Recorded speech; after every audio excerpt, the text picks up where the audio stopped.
حندم سيهم كبرى سمعتنا لومي ربع 10 شو عتل كاتيت كل تشحن عسران حدن ويكا 10 تلكاتيت كل تشحن 10 سنة عام تمرتين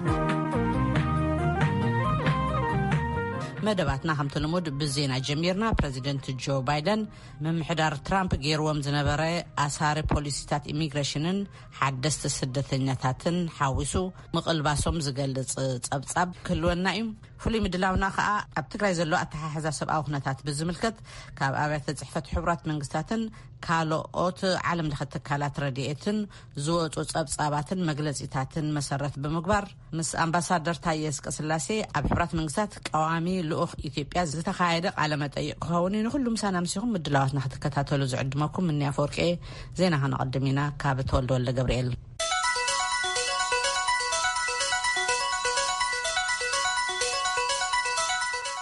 መንግስት ኢትዮጵያ ተረፍ መረፍ ጁንታ ኢሉ ዝጽውዖም ዕጡቃት ብዝፈጸሞ መጥቃዕቲ ኣብ ሙሉእ ክልል ትግራይ ሓይሊ ኤሌክትሪክ ዳግም ከም ዝተቋረጸ ኣፍሊጡ ከም ጸብጻብ ኣገልግሎት ዜና ፋና እቲ መጥቃዕቲ ኣብ ዓዲ ጉደም ዝተባህለ ከባቢ ካብ ኣላማጣ ንመኾኒ ካብኡ ንመቐለ ኣብ ዝተዘርግሐ ልዑል ሓይሊ ኤሌክትሪክ መተሓላለፊ መስመር ከም ዝተፈጸመውን መንግስቲ ኣፍሊጡሎም እቲ መስመር ቅድሚ ሎሚ ከቢድ ጉድኣት ወሪድዎ ከም ዝነበረን ንምዕራይ ድማ ንውሕ ዝበለ ግዜ ከም ዝወሰደን እውን ይገልጽ ክልል ትግራይ ሓይሊ ኤሌክትሪክ ካብ ዝረኽበሎም መስመራት ሓደ መስመር ኣላማጣ መኾኒ መቐለ እዩ ዝበለ እቲ ሓበሬታ ፋና መስመር ተከዘ ኣኽሱም እውን ኣብ ምትዕራይ ከም ዝነበረ ምግላጹ ይዝከር ይብል በዓል ስልጣን ሓይሊ ኤሌክትሪክ ኢትዮጵያ ነቲ ዝዓነወ ትሕቲ ቅርጺ ዳግም ብምጽጋን መሊሱ ሓይሊ ንኽጅምር ይሰርሕ ምህላው ምግላጹ እውን ኣገልግሎት ዜና ፋና ጠቒሱሎ ኣብ ምብራቕ ወለጋ ዞባ ጊዳ ኣያና ኣብ ከተማ አንገርጉትን 10 ሰባት ከም ዝተቐተሉ መሰኻኽር ዓይኒ ኢና ዝበሉ ነበርትታ ከተማ ንቪኦኤ ሓቢሮም እቲ ዝሓለፈ ሰንበት ከም ዝተፈጸመ ዝግለጽ ቅትለት መን ይፈጺሞ ኣብ ዝብል ግልጽ ኣይኮነን ብዛዕባ እቲ ጉዳይ ዝተሓተተ ኣመሓዳሪ ዞባ ምብራቕ ወለጋ ነቲ ጉዳይ ዘጻሪ ጉጅለ ናብቲ ስፍራ ከም ዝለኣኸ ኣፍሊጡሎ ከም ጸብጻብ ናኮር መልካም ኣብ ኣዲስ አበባ ኣብ ዝርከብ ቤት ማእሰርቲ ቃሊቲ ኣብ ምሕሳም መግቢ ዝርከብ ምክትል ኣቦ መንበር ኦሮሞ ፌደራሊስት ኮንግረስ ኣቶ በቀለ ገርባ ቤት ፍርዲ ዝወሰነሉ ናብ ሕክምና ናይ ምኻድ ውሳኔ ተቐቢሎም ናብ ሕክምና ክወስድዎ ከለዉ ብሓይልታት ጸጥታ ከም ዝተኸልከሉ ሓደ ገባር ሰናይ ሕክምና ዝተባህለ ጉጅለ ኣፍሊጡ ትእዛዝ ሕክምና ቤት ፍርዲ ንራብዓይ ግዚኡ ዝወፀ ሕጂ እውን ዝተጣሕሰ ምዃኑ ናይቶም ተኸሰስቲ ጠበቃታት ይገልጹ ብዛዕባ እዚ ዝተሓተተ ላዕለዋይ ዓቃቢ ሕጊ ኢትዮጵያ ምላሽ ካብ ምሃብ ተቆጢቡሎ ከም ሙኽታር ጀማል ኣብ መንጎ ኢትዮጵያን ሱዳንን ብዘሎ ናይ መሬት ምስሕሓባት ኣብዚ ሰሙን ሰራዊት ኢትዮጵያ ዶብ ሰጊሮም ናብ መሬተይ ኣትዮም ክትብል ሱዳን ከሲሳ ባህል ወገን ሱዳን ኣምባሳደራ ካብ ኢትዮጵያ ንምኽክር ብዝብል ከም ጸዋዓቶ ኣፍሊጣላ ናባ መሐድን ካብ ካርቱም ዝለኣኸቶን ካብ ኣጃንስ ፍራንስ ፕረስ ዝተረኽበ ሓበሬታን ሰራፍሳየ ከተቕርበያ وهاب قال منيستر قدات وصاء السودان أبز سومن أبزوط ومقلت خمس بلو إثيوبيا دوب سجيرا مريت سودان وريرا دافيرا خبل قليتيو نتب سميناو معراب إثيوبيا مبرع سودان زركب نخلتين هاجرات زداوبن الفاشا غاز توهل خبابيو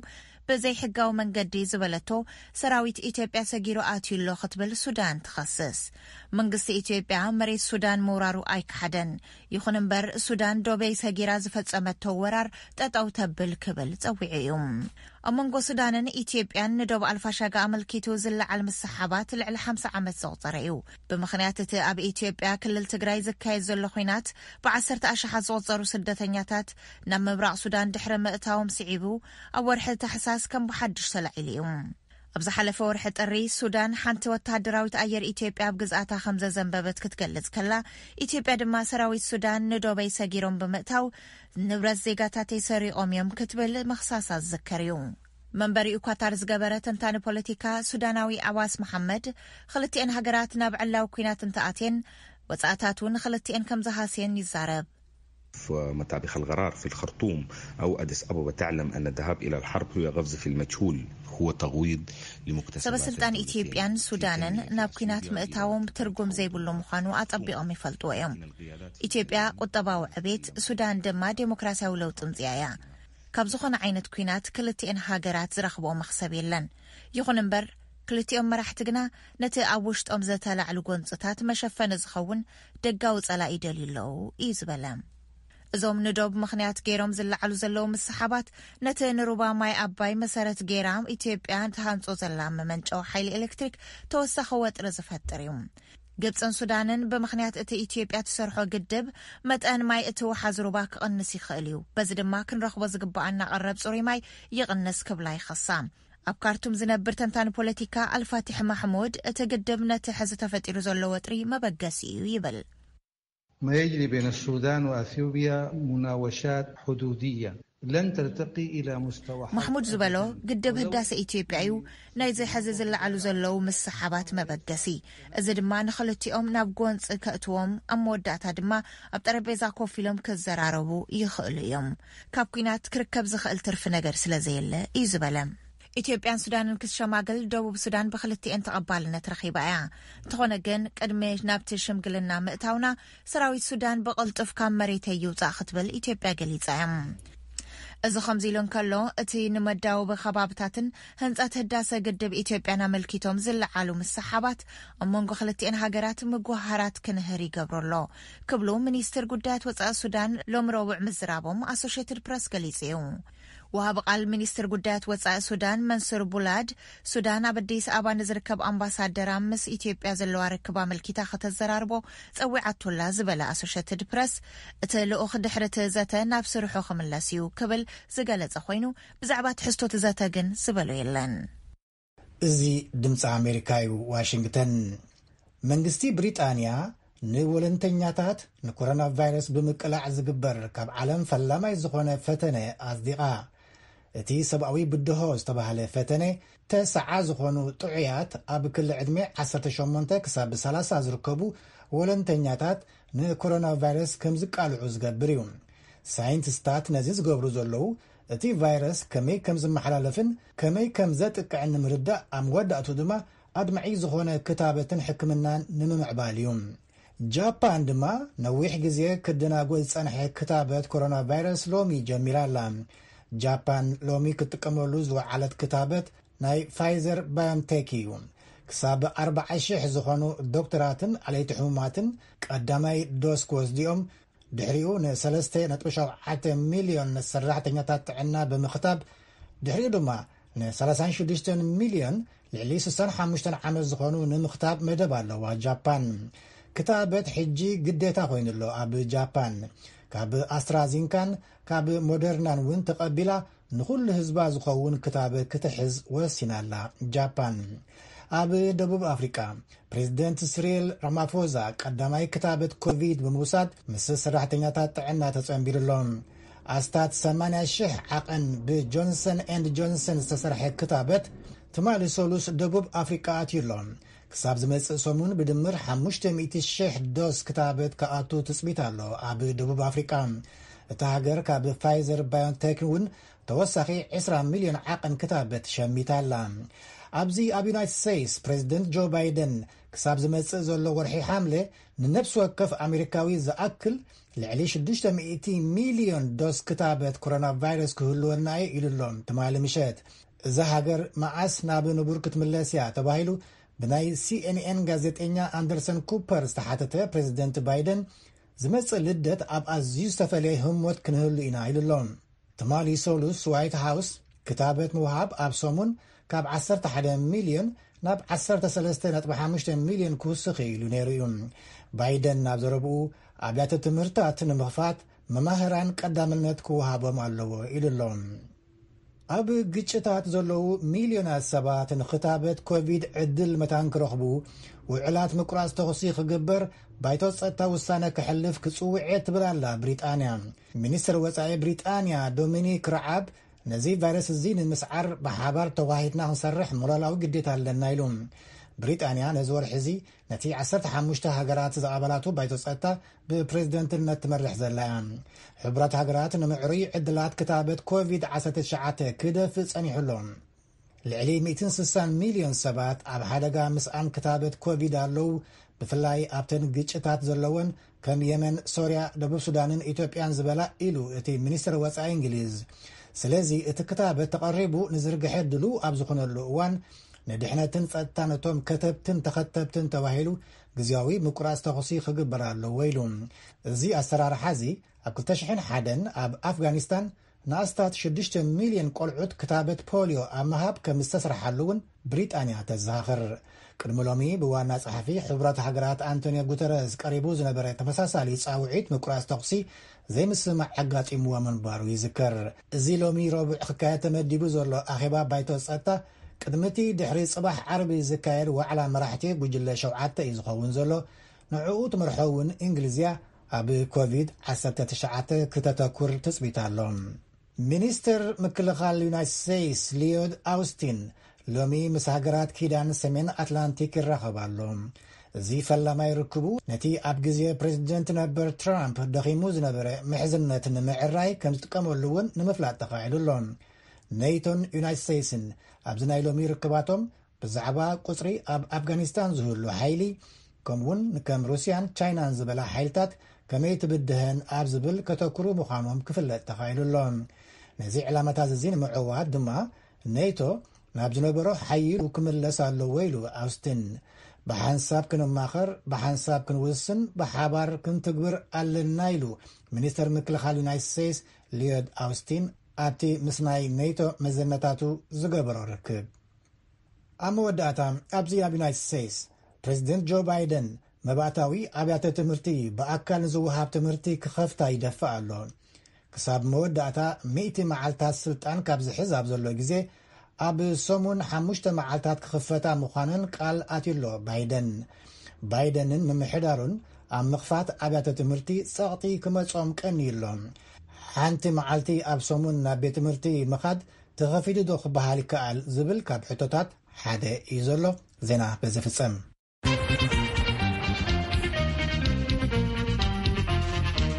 ነመስግነካ ተወልደኒ ዜና እዚ ሬድዮ ድምፂ ኣሜሪካ እዩ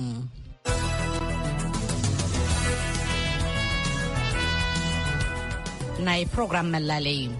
VOA መደብ ቋንቋ ትግርኛ ቀዳምን ሰንበትን ዝፍኖ ሰሙናዊ ሓድሽ መደብ ሕቶን መልስን ወይ ከዓ ኮሊን ሾው ጀሚሩሎም ናይዚ ሰሙን ዝኣጋይሽና ኣቶ መብራህተን ተኽለብርሃን ካብ መቐለ ኢትዮጵያ ዶክተር ሄርማን ዕቁባ ሚካኤል ካብ ኬፕ ታውን ደቡብ ኣፍሪቃ ኣቶ ሃብቶም ዮሃንስ ከዓ ካብ ኔዘርላንድስ እዮም ዝዘራረብሉ ኣርእስቲ ከዓ ኮነ ኢልካ ዝግበር ናይ ፈጠራ ወረን ብዘይፍላጥ ዝዘርጋሕ ጉጉይ ሓበሬታን ኣብ ህዝቢ ዘውርዶ ኩለ መዳያዊ ሳዕቤንን ሓቅን ሓሶትን ዜና ንምፍላጥ ከ እንታይ ክግበር ኣለዎ ንህዝቢ ቁኑዕ ሓበሬታ ኣብ ምሃብ ክውሰዱ ዝግብኦም ምድላዋትን ከ እንታይ እዮም ዝብሉን ዝኣመሰሉን እዮም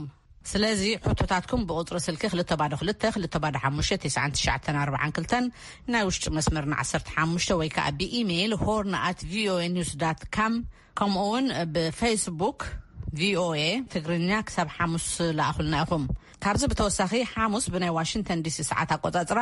8 ፈረቓን ናይ ንግሆ ወይ ከዓ 8 ፈረቓን AM ካብ ስቱድዮ ደው ኢልና ሕቶኹም ንኽንቅበለኩም ድልየት ዘለኩም ሰማዕትና ቁፅሪ ስልክኹም ብኢሜይልን ብፌስቡክን ኣቢልኩም ላኣኹልና ሬድዮ ድምፂ ኣሜሪካ ኣገልግሎት ቋንቋ ትግርኛ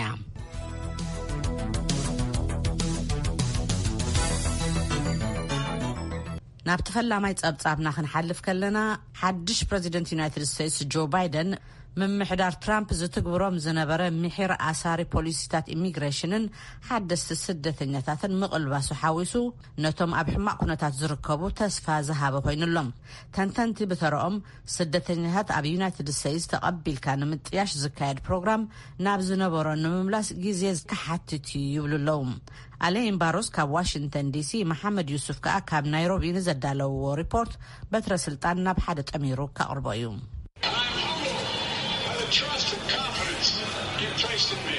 ኣባይ ብዙሕ ዳርኩምዎ እምነትን ምትእምማንን ምሕር ትሑት ንክኾን ምሂሩና ኣለዎ በሉ ጆ ባይደን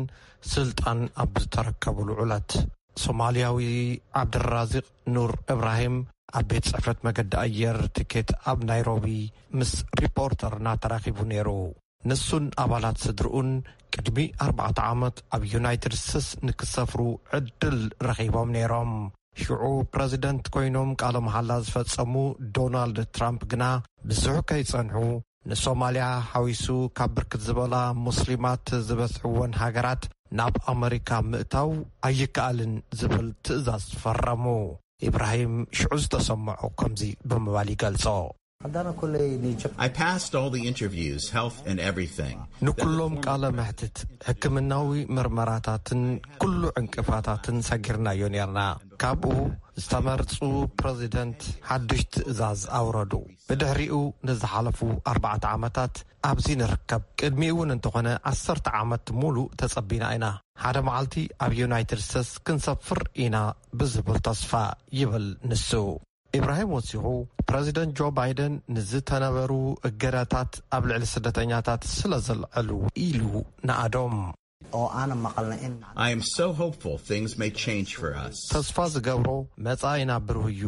ብምባል ዝገልጾ ብምሕዳር ትራምፕ ካብ ዘብቅዕሉ ግዜ ጀሚሩ ኣብ ዓመት ናብ ኣሜሪካ ያእቱ ዝነበሩ በዝሒ ስደተኛታት ካብ 15,000 ናብ 125,000 ክብል እዩ ባይደን ብወገኖም ከምዚ ይብሉ It's going to take time to rebuild what has been so badly damaged.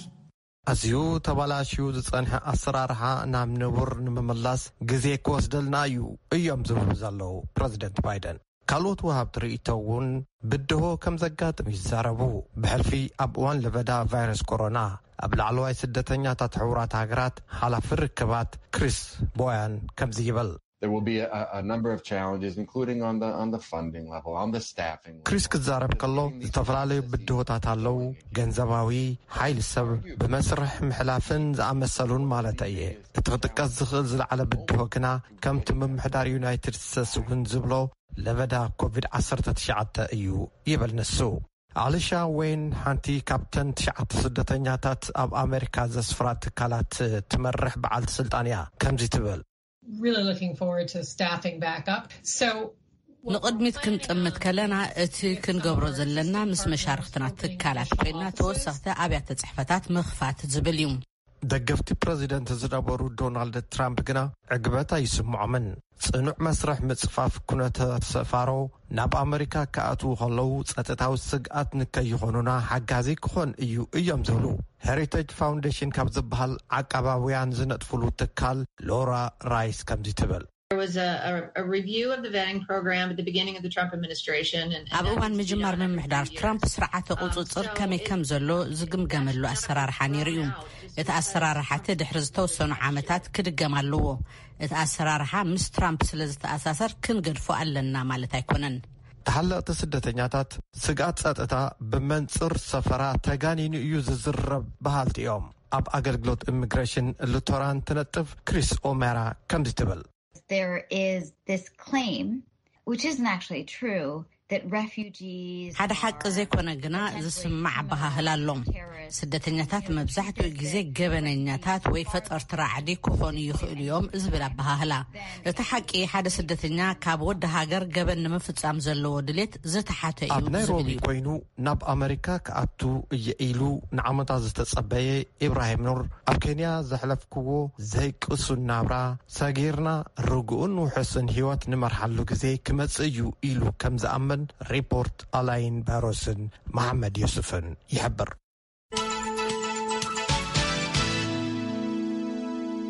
ነመስግነካ በትረ እዚ ሬድዮ ድምፂ ኣሜሪካ እዩ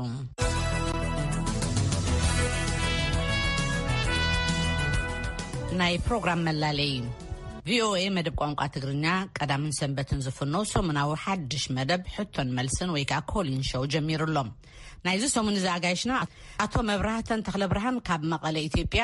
ዶክተር ሄርማን ዕቁባ ሚካኤል ካብ ኬፕ ታውን ደቡብ አፍሪካ አቶ ሀብቶም ዮሐንስ ካብ ኔዘርላንድስ እዮም ዝዘራረብሉ አርእስቲ ከዓ ኮነ ኢልካ ዝግበር ናይ ፈጠራ ወረን ብዘይፍላጥ ዝዘርጋሕ ጉጉይ ሓበሬታን ኣብ ህዝቢ ዘውርዶ ኩሉ መዳያዊ ሳዕቤንን ሓቅን ሓሶትን ዜና ንምፍላጥ እንታይ ክግበር ኣለዎ ንህዝቢ ቁኑዕ ሓበሬታ ኣብ መሃብ ክውሰዱ ዝግብኦም ምድላዋትን እንታይም ዝብሉን ዝኣመሰሉን እዮም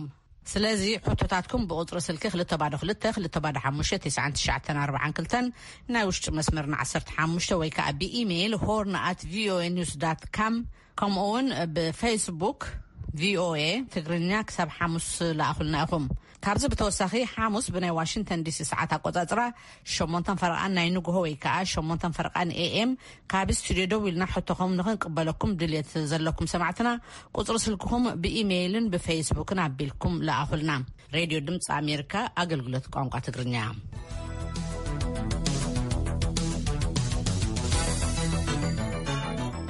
እዚ ሬድዮ ድምፂ ኣሜሪካ እዩ ናብ ፍሉይ ምድላውና ክንሓልፍ ኢና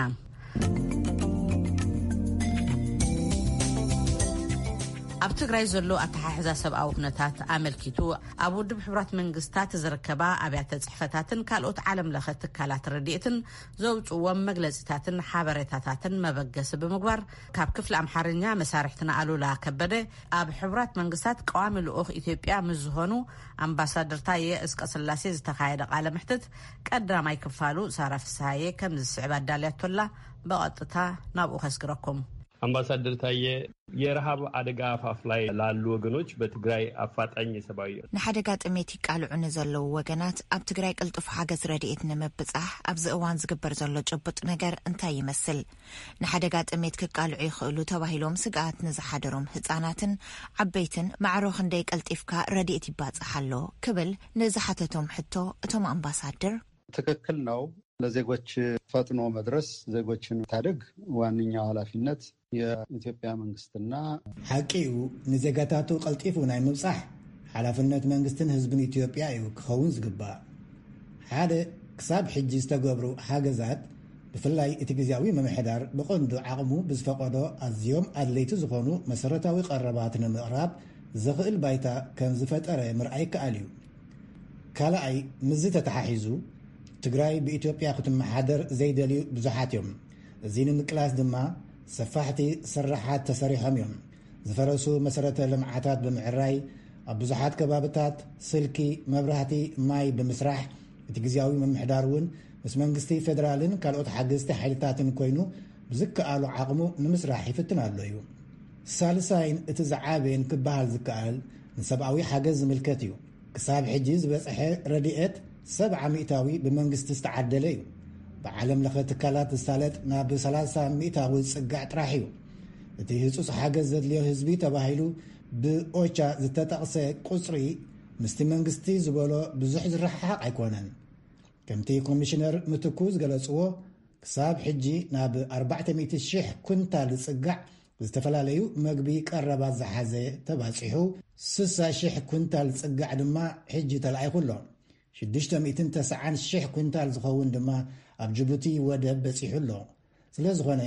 እቲ ዝበዝሕ ረድኤት ብመንግስቲ ዝተዓደለ እዩ ምስኡ ተተሓሒዙ ከም ዩኒሴፍ ዝበሉ ዓለም ለኸ ትካላት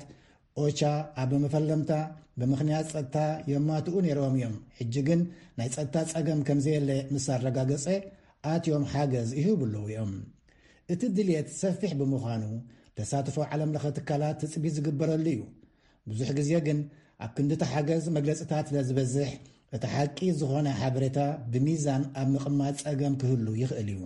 በቅርቡ የተባበሩት መንግስታት ድርጅት ዋና ጸሐፊው የዘር ፍጅት መከላከል ጉዳዮች ልዩ አማካሪ አሊስ ንንዳርቲ በኢትዮጵያ የቀጠለው ያሉት ዘውግ የለየ ግጭት እና የኃይል ጥቃት እንዲሁም ኣብ ቀረባ እዋን ኣብ ውድብ ሕብራት ሃገራት ፍሌቲ አማካሪት ምክልኻል ጥቅዓት ምጽናት ዓሌት ዝኾና አሊስ ዋይሮሚ ኣብ ኢትዮጵያ ይካየዳሎ ዝበልኦ ዓሌት ዝፈለየ ጎንፅን ጥቅዓትን ከምኡውን ኣብ ኢትዮጵያ በፂሖም ዝተባህሉ ከበድቲ ሓደጋታት ከም ዘተሓሳሰበን ገሊፀን እየን ንሰን ከም ዝበልኦ ኣብ ትግራይ ይካየድ ኣብ ዘሎ ኹናት ዝተሳተፉ ሓይልታትን መሻርክቶምን ዘይሕጋዊ ቅትለት ስርቂ ጾታዊ ጥቅዓት ከምኡውን ርዳእታ ከይሓልፍ ምትእግጓላትን ዝኣምሰሉ ኣዝዮም ከበድቲ ምጥሓስ ሰብኣዊ መሰላት ተፈጺሞም እዮም ዝብል ሪፖርት ከም ዝበፅሐን እየን ተዛሪበን ነዚ መንግስቲ ኢትዮጵያ ዝህቦ ምላሽ እንታይ እዩ ንዘበል አምባሳደር ታየ አስቀስላሴ ክምልሱ ከለው በመሰረቱ የዚህ ጄኖሳይድ ልዩ አማካሪ አሊስ ያወጡት መግለጫ ክስ ሳይሆን ሪፖርት እተን አማካሪት ዘውፅኦ መግለጺ ክስ ዘይኮነስ ሪፖርት በፂሕና ክብላ ዘቕረቦ እዩ ይኹን እምበር ኣብተን ቀንዲ ቁም ነገራት ምርኣይ ጠቃሚ ይኸውን ንሰን ጠመተ ዝገበራሉ ኣብ ኢትዮጵያ ዘሎ ኣመሰራርታ ፖለቲካ ብሄር መሰረት ዝገበረ ብምዃኑ ነቲ ፀገም መበገሲ ኮይኑዎ እዩ ኢለን ካብ ናተን ግድድ ብዝበለውን ተሓባባሪት ኣማኻሪት ፕራሚላ ፓተን ንዓናን ኢትዮጵያውያን ዘይምጥነናን ዘይንግምቶን ክሲ እየን ኣቕሪበን መብዛሕትኦም ብጭቡጥ ሓበሬታ ዝተሓገዙ ዘይኮኑስ ንሳተን ብዝገመትኦ ወይ እውን ዝበፅሕዎም ጥርዓናት ዘቕረብኦ እዩ ምስ ክልቴን ተደጋጋሚ ዘተ ኣካይድና ኢና ንሳተን ዝብልኦ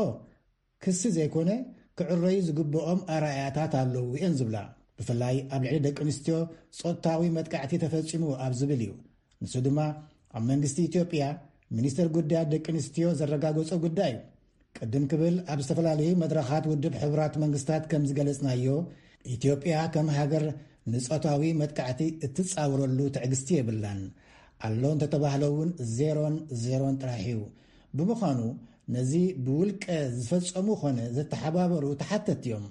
ምክንያቱ ንባዕልና ንሕልና ሕብረተሰብናን ሃገርናን ናይ ሕልና ቁስሊ ሓዲግና ክንሓልፍ ኣይንደልን ስለ ዝኾነ እቲ ናይ መወዳእታ ናይ ፍርዲ ሓይሊ ክበጽሖም ይግባእ ሰብኣዊ ኮሚሽን ኢትዮጵያ እውን በዚ መልክዕ እዩ ኣቐሚጥዎ ዘሎ ሓደ ግዜ እዚ ጉዳይ ኣብ ገለ ሃገራት ኣፍሪቃ ዝተለምደ ብምዃኑ ብጅምላ ናይ ምፍራጅ ኣጋጣሚ ኣሎ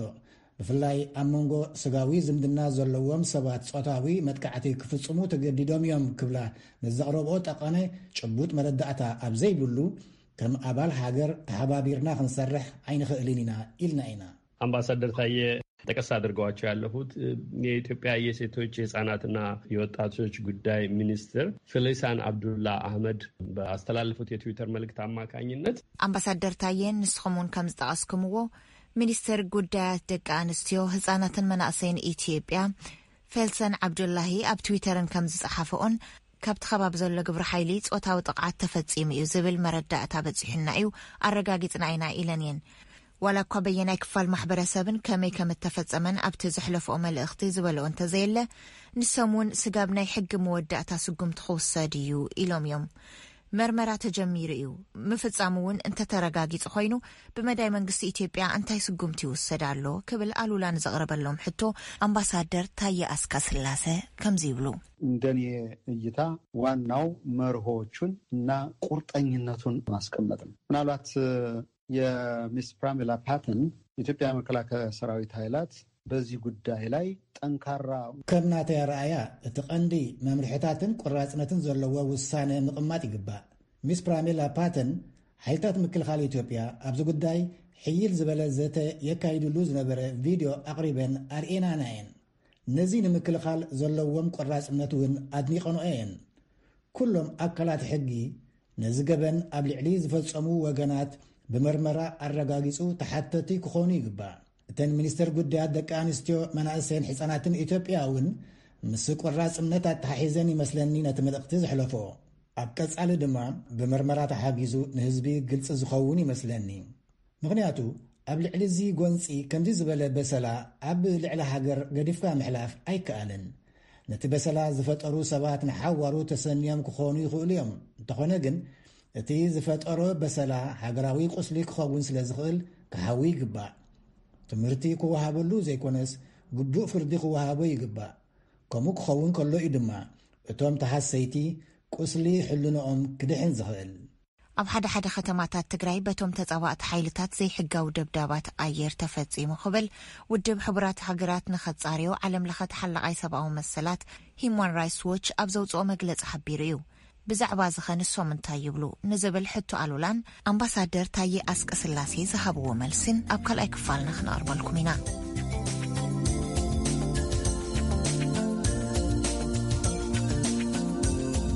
ነመስግነክ ሳራር ኮሮና ቫይረስ ናብ ሙሉእ ዓለም ክዝርጋሕ ድዩ ኣይኮነን ትሕቶ እንታይ ደኣ መዓስዩ ዝብል ይብሉ ኣብ ወፍረት ምክልኻል ዝተዋፈሩ ሰብ ሞያ ስለዚ رأسكم نقحكم حلو أتجنقوا جن كأعداكم كل جزء بسامنان بوزح ماين كم حساب أتسلكيو أعداكم تحسبوا ماين سامنان كبتقاهم أي رحق أعداكم سخف كفنتيلكم بألكل ويون بأرك إيه بزعم السلو والولو أبتقاهم زسعل وي انت شوز بالسبن تليو أزيكم أي تقربوه سعلن رسنن انت تسمعكم نابحكم من ناخيركم تمرمروا نخالقت أبطاهم زلو كي تم حلالفون تتنقعوم كلنا كورونا فيروس كنكلاخلو نخيلنا بزن بقرنا يلوم ربع حفشة ومدلواتنا فتصيبنا لنا أمنا يتصبح حاموس مشت مدلواتنا حساب نرحبكم مني أفورك إيمس كل مسارحتي كابزي كواشنطن دي سين كوابئن كابي أبايتنا سلام ليتي دحان حدرو